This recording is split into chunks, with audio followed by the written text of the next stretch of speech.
Hi everybody, it's Mrs. Wilkinson again. I've got another story for you today and I've chosen this one. It's called The Kiss That Missed and it's by David Melling. Get yourselves all cosy. Are you ready? Once upon a Tuesday, the king was in a hurry as usual. Let's just have a little look at the king. Can you see him there? Where do you think he might be off to? He's got a towel and a rubber duck. Where do you think he might be going? I think you're right. I think he might be going for a bath. Good night, he said, and blew his son a royal kiss.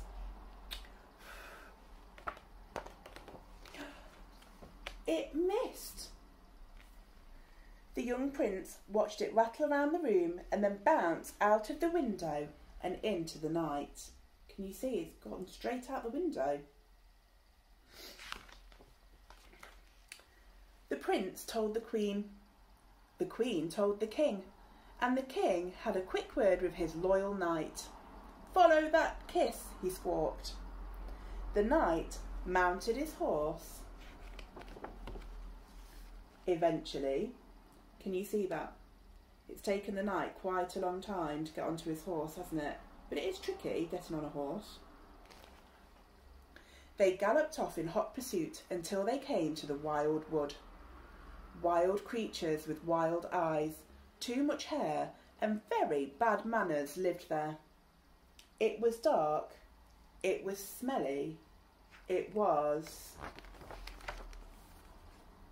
What kind of weather is that? That's right, it's snowing. Have a look at the picture. What kind of creatures can you see? Have a look up in the trees.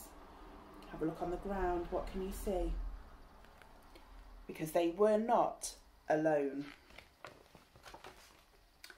There were bears with long claws and growly roars, swooping owls of all shapes and sizes, and a pack of hungry wolves with dribbly mouths.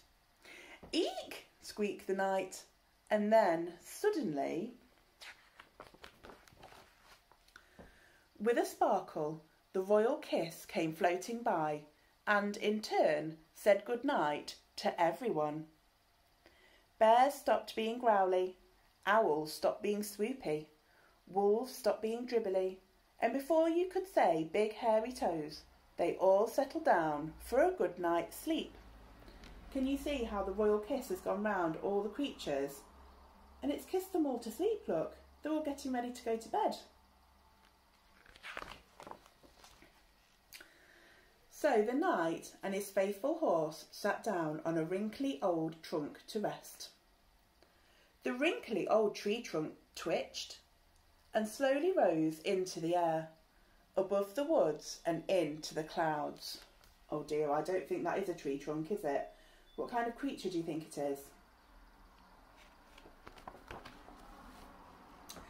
At last they found themselves staring into a pair of giant nostrils.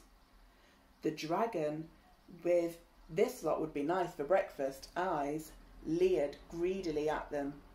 And suddenly,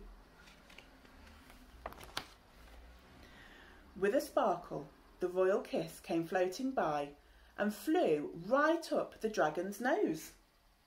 He sat up, sniffed, blinked.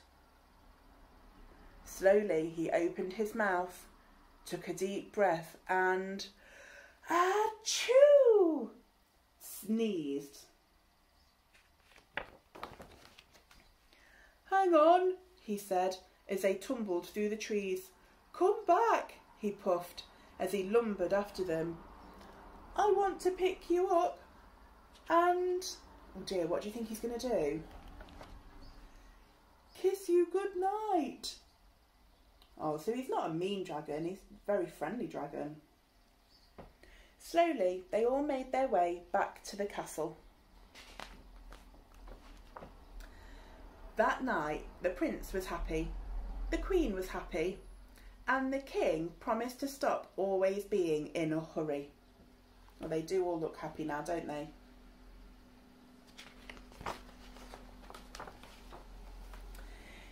He made sure everyone was comfortable and slowly read them a bedtime story from beginning to end. See, they're all getting ready for bed, look. And there's all the creatures from the wood there as well, look, having a bedtime story. Oh dear, what's happened to the king before he managed to finish the story? He fell asleep, didn't he? I really like that story. So now I'm going to go and I will see you really soon. Bye!